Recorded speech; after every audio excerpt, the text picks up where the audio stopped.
Guys, hello. Sobrang first night after sang pabaskog ng hangin kagina. Nag-start ang mabaskog ng hangin tanok 10 a.m. no?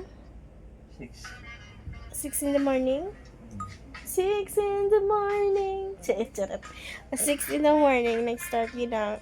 Hindi pa man gid siling baskog pero pag sang tenda da tusog ng hangin. Diba grabe nga bagusbos ang hangin. Do wala pala patawad nga grabe nga bagusbos. Naguba gid ang amon nga mga pader. Naguba gid ang sin namon nakalatok pangatop namon. Grabe pa.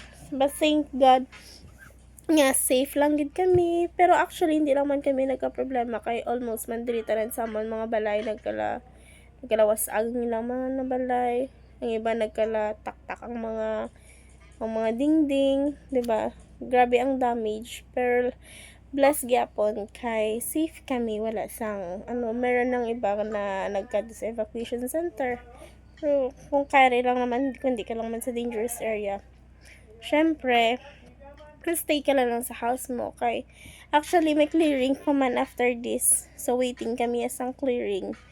Kay ang bakuna nila may may i-check na nila kung pilang na damage sa inyo house. May na tawag dada, may budget na for Wala ko diya siguro. Amo na mami na may budget kuno nga pero hopefully meron.